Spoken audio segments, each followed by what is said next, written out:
you kind of already have a game face on. I'm a little intimidated. So People usually are. I heard I have like a mean resting face. okay. You know what? I like the way you put that. You know, there's other expressions for that. So I like the way you put that. Tell us who you are and what's your. I am Claressa Shields, 2-time Olympic gold medalist in boxing. Okay. Best pound for pound #1 woman fighter in the world right now. 5-time division world champion. Just became the heavyweight world champion 3 weeks ago. 2nd round knockout. And 3-time undisputed champion. I have so many accolades. It's a lot. But basically, I'm the best woman fighter in the world. Oh, and the ESPY Boxer of the Year, the only woman to win that award. So you took your last opponent. You took it easy in the first round, which is you were just kind of. I knocked her out in the 2nd round. Yeah, but the first round, where you, I mean. First one, always a feeling out round. She's a heavyweight. I didn't know how she was punching, but I'm very smart, and I was like, I'd rather me hit her than her hit me. I made her miss, and then knocked her out. What point in your life did you have the decision, or even the realization that you could live the dream that you're living right now? Honestly, at the age of 13, you know, when they had included women in the Olympics, that's when I knew that I would be going to the Olympics the first time that women were allowed, 2012. I knew that I could win. I knew that I would win a gold medal. I knew that I would go down in history as one of the best female fighters in the world, you know, but I knew very, very early on. I boxed for maybe 2 years, and I knew, like, you know what? This is what, it's not that I like boxing. I love boxing. I love fighting. I love the art of war. And I feel like if there's ever a girl who thinks that she can beat me, she's going to be in trouble every time. Who did you look to as role models in this pursuit? Was it male boxers? Was it women boxers? Who was it that led you to believe that, you know what, I can do that, or I'm going to be the best? Back when I was coming up, women's boxing wasn't really showcased on TV a lot. When I had started boxing, I started to make my dad happy. I wanted to make him happy by doing boxing, but I looked up to Andre Ward, Floyd Mayweather, Mike Tyson, Muhammad Ali. I didn't really have any female role models. The only female role model that I did have who wasn't in boxing, and that was Serena Williams and Beyonce. Like, I looked up to them like they're the best at what they do, and I just want to be the best at what I do, which was boxing. How excited are you about more and more women actually getting opportunities in other verticals? It's not just boxing. I mean, it's happening. Yeah. Look at the WNBA and their television ratings and the deal they just got. Look at the Women's Soccer League and the labor deal that they just got. How cool is it to be one of these trailblazers? You know, I'm happy to be a trailblazer who actually started the whole thing. I have been yelling about equality, you know, giving us this equal fight time, equal TV time, equal opportunity, equal pay. I have been saying this for years. I'm happy that all the other athletes are now starting to speak up and get their just due. You know, shout out to Caitlin Clark and Angel Reese and Asia Wilson, Simone Biles. There's just so many girls that I can shout out. But we've been doing this for a very, very long time, and I'm happy that now the world is catching on that women's sports is just as exciting or more than the men's sports, and we deserve to be paid just like them. Yeah, you see in softball. Softball is kind of still being left behind, but there are a lot of amazing players even in softball, and you're playing softball tonight. So I had to give a shout out to softball. For sure. With you dropping all of those names, I'm picturing you have to train a lot. Yeah, so all it the time. actually takes energy and thoughtfulness for you to even know who those people are. How do you figure out how to balance your life so much that people are on your radar who are also doing great things? Or is that also part of what you incorporate into being the best that you can be? You know, representation matters, and I know that a lot of these girls have been following me, you know, so when they follow me, I just follow them back for, like, to support them. And I want to see all the girls who are trying to big up their sports win. Like, I'm not a jealous girl, and I'm not a mean girl. So seeing Angel Reese win and seeing Simone Biles win, and even Caitlin Clark and Asia Wilson, all these, and Juju winning, you know, like, all these girls winning is like, to me, like, when they win, we all kind of win together because we're all in women's sports and we all have the same battles, the same tests. Has there been a movie made about you? Yeah, my movie, The Fire Inside, comes out about my life 12/25 on Christmas Day in theaters all over the world. Make sure you get to a theater near you and don't miss it. I said that like I knew it because I wanted you to promote it. What's it called again? The Fire Inside. Fire Inside. And Ryan Destiny will be portraying me.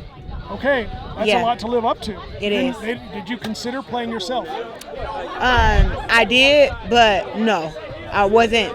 I wanted somebody else to play me. I've already had a documentary about my life called T-Rex where they actually followed me for 3 years of my life.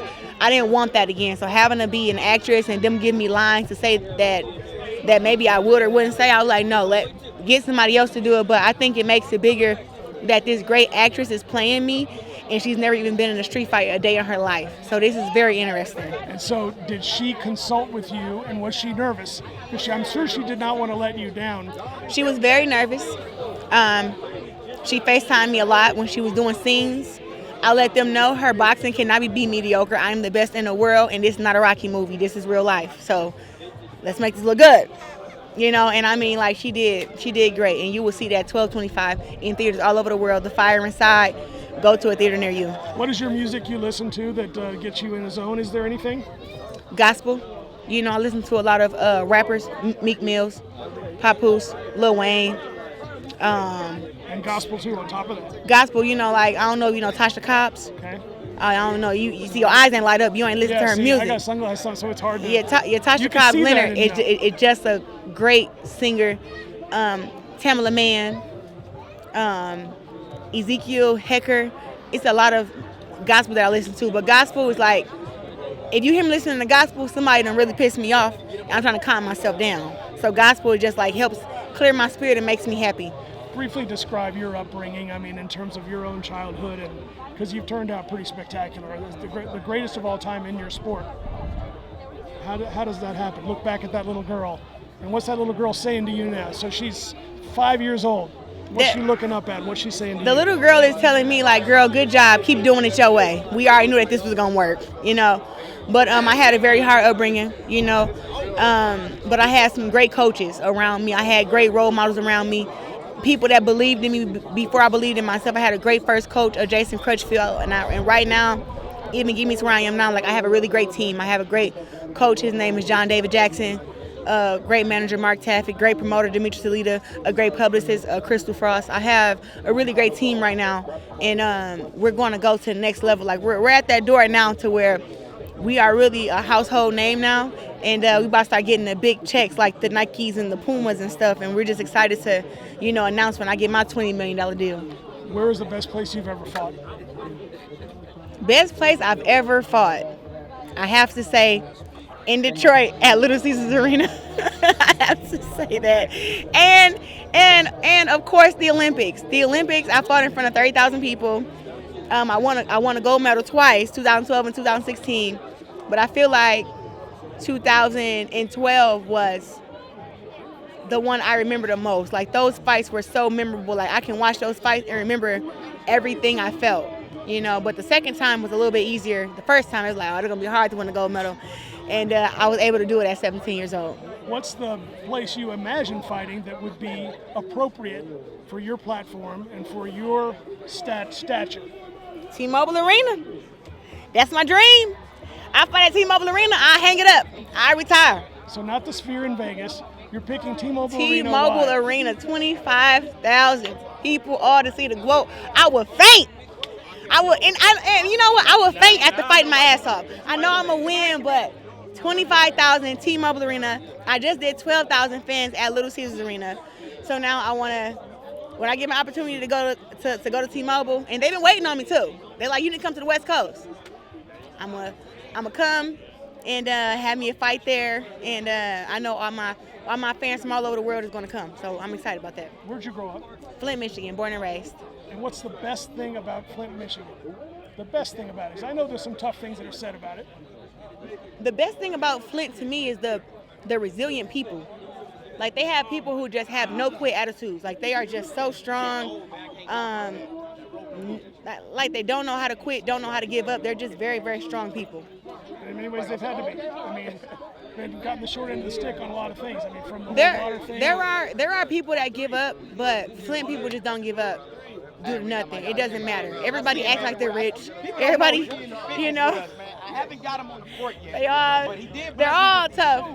They all have a distinct thing about them, every single person, and we're all different. You ever cried? If you've ever cried, what's the thing that made you cry the most?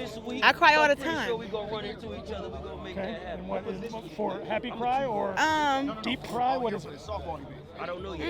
Can you play? I don't know yet. I don't know yet. Oh, you about to find out? I don't know yet. It's about to be funny. I'm 29, you know, and I'm a breadwinner of my family. I have to take care of a lot of people, and sometimes doing that those people are not appreciative. So I think that I maybe cried over that. I have cried that people don't understand how hard my job really is because they only see like the good part. They see the lights and they see the walkout and they see you winning and they see the knockouts and everybody like, oh, it's just so easy, but it's actually very, very hard and a lot of diet is involved, a whole lot of training. And I don't know, people just think that money grow on trees. People think that when you're rich and you have all the success that you don't have feelings and they just say certain things or be a certain way towards you when it's like now God has cleared the room in my life and I don't have any people around me who's mean to me, who talk to me a certain way, who's unappreciative. And I can finally be happy within myself and be happy with where my life is because I have a really great life and I'm a millionaire now. And to grow up poor and not have anything and then become a millionaire, I mean, I have a lot to be happy about. Congratulations to you. Thank you. I wish you the very, very best. Thank you. T-Mobile Arena needs to happen. So Yeah. hopefully this can kind of lead to it. It's going to happen. I'm already know anything I say, it happens. Word is golden. Thank you. Yep. Thank you. Have a good one.